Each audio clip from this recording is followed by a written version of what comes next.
Let me start by telling you a little bit about my indigenous ancestry.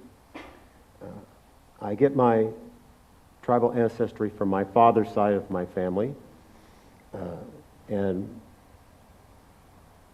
to put it simply, I was born in San Fernando, California, the village of Pasecfa. My father was, my grandparents, my great-grandparents, and my great-great-great-grandparents. The reason for so many family members for the last 5-6 generations being born in San Fernando is because my Chumash and Tataviam ancestors were brought to the San Fernando mission starting in 1799. And like many tribal peoples in California, we were made promises. We fulfilled our side of those promises, and the other side did not fulfill theirs. So when the Reverend opened with a land acknowledgement that you're on unceded land, what that means is the Fernandino Tataviam Band of Mission Indians are a federally non-recognized tribe. The federal government does not recognize us.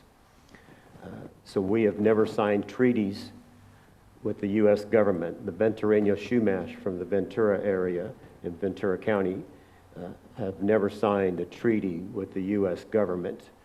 We have never ceded our land to the Spanish, to the Mexican government, or to the U.S. government.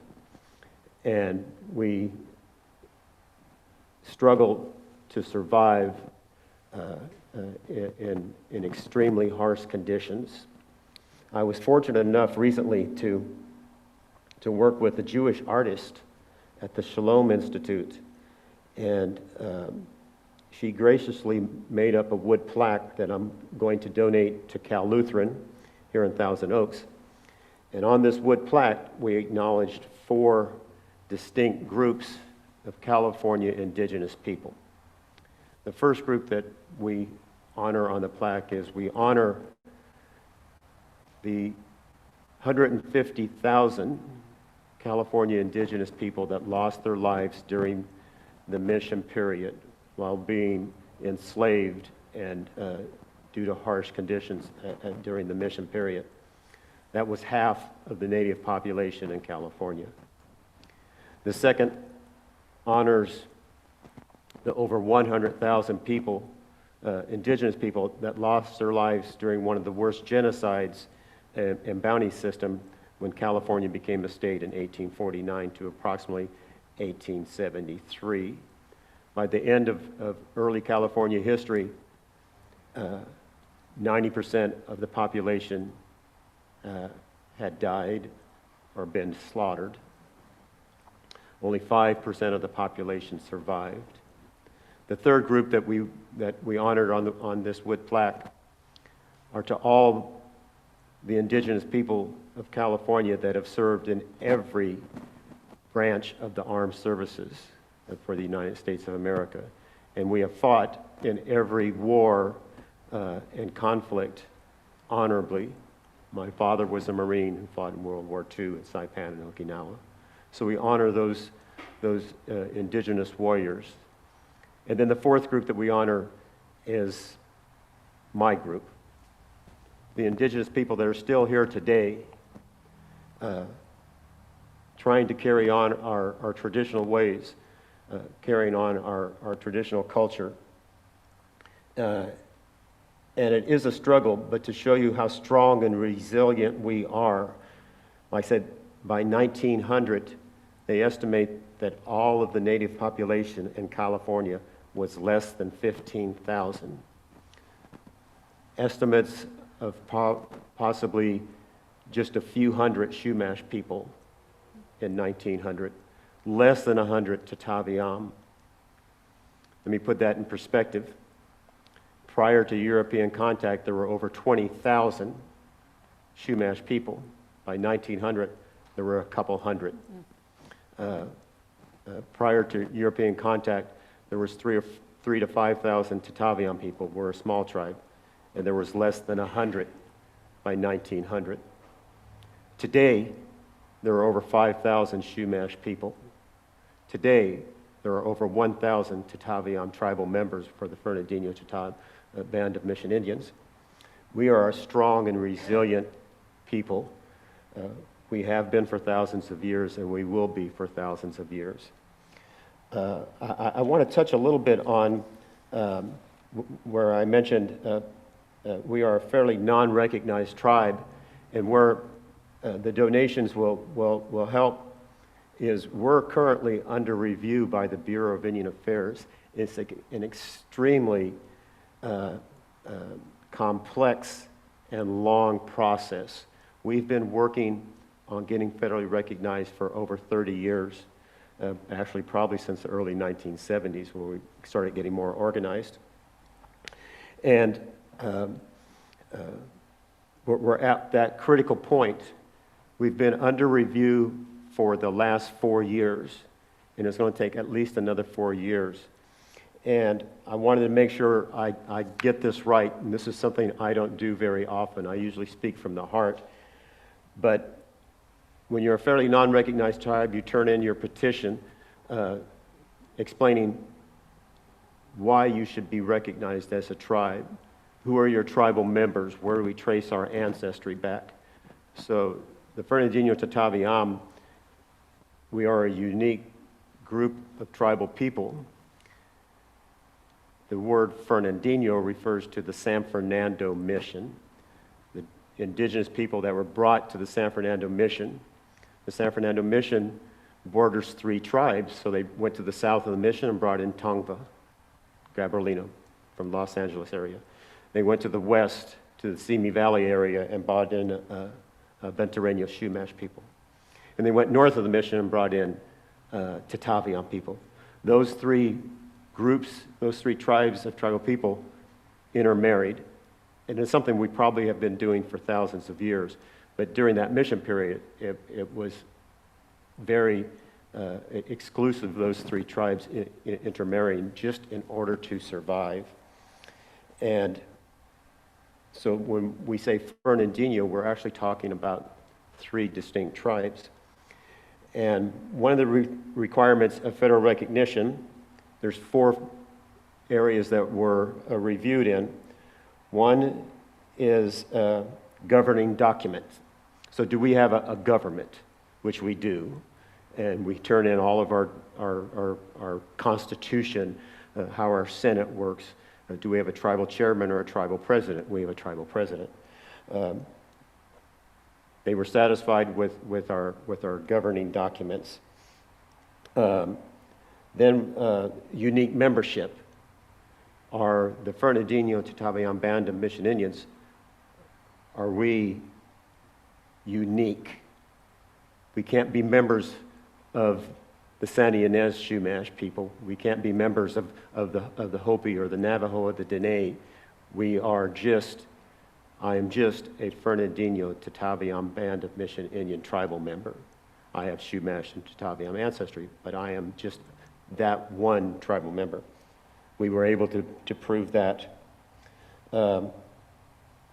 Congressional termination is kind of unique in that what it states is that the tribe or no one has any congressional treaties or agreements saying that we're not a tribe. So we fulfilled that. We don't have any agreements with any government agencies. But the one that we did not pass and that we are struggling with right now is the petitioner demonstrates that its membership consists of individuals who descend from a historical Indian tribe or from historical Indian tribes which combine and function as a single autonomous political entity. Because of that uniqueness of bringing in those 3 different tribes, and we evolved into the Fernandino, and we have to prove that now we are a unique tribe. We are just like the Hopi, the Navajo, the Santa Ynez Chumash, and that's where we did not pass And we've asked for assistance from the Bureau of Indian Affairs, their Office of Federal Acknowledgement, and the Office of Federal Acknowledgement is working with us at our request for assistance, and we will have to submit new evidence. To show you how complex that is, we have two of the top anthropologists from UCLA working on it, and 5 lawyers. That's what it takes to become a federally recognized tribe in America today, to prove that it's not enough to prove, which we can, the Ortega lineage, which my family is from. We can go to San Fernando Mission Records and show that my great grandfather, when he was baptized at the San Fernando Mission, stated that he came from the village of Chogoyanca, which is where Magic Mountain is built today, and that he would be of Tataviam ancestry.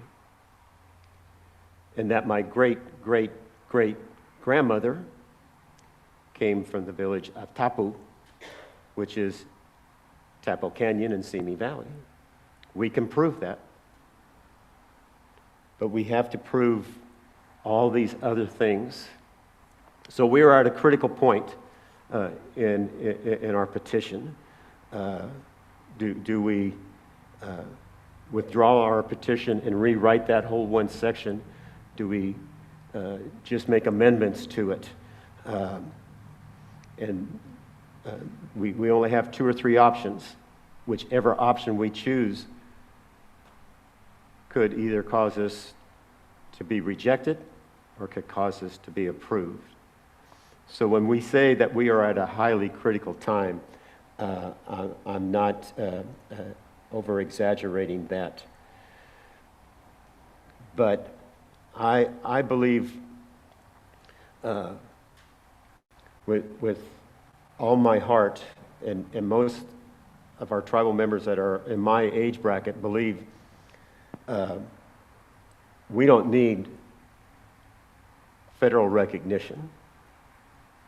I was raised by my father, who was a Marine, and he raised all of us to be proud of our Native ancestry. And I don't need the federal government's approval or acknowledgement. But it does present financial opportunities and support that my son, my daughter, my grandson could benefit greatly from.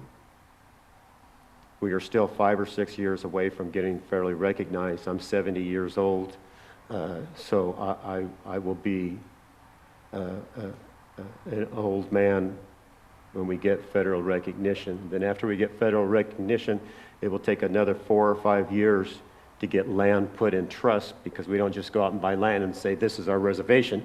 We have to deal with the Bureau of Indian Affairs, and they put the land in trust for us. It's a long, difficult process. So the federal recognition is for the next generation, the next generation, and the next generation. In order for us to survive as a tribe, our education department that works with our young people needs funding and help. Some of this money will go for a scholarship in my cousin's, in one of my cousin's names, who passed away way too young, and we started a scholarship, the Austin Martin Scholarship for young people in the Tataviam tribe. The Land Conservancy, our summer programs for youth, those will go on tomorrow, next month, next year, regardless of federal recognition. And it's with the help and assistance of wonderful people like yourself that we're able to continue on with those funding, those donations. Your donations will go a long way in revitalizing the Tataviam, the Chumash, the Tongva, and the Fernandino Tataviam. So I want to thank you for allowing me the opportunity to share a little bit about my tribal history. And to answer one question, Yes, we are all extremely good looking.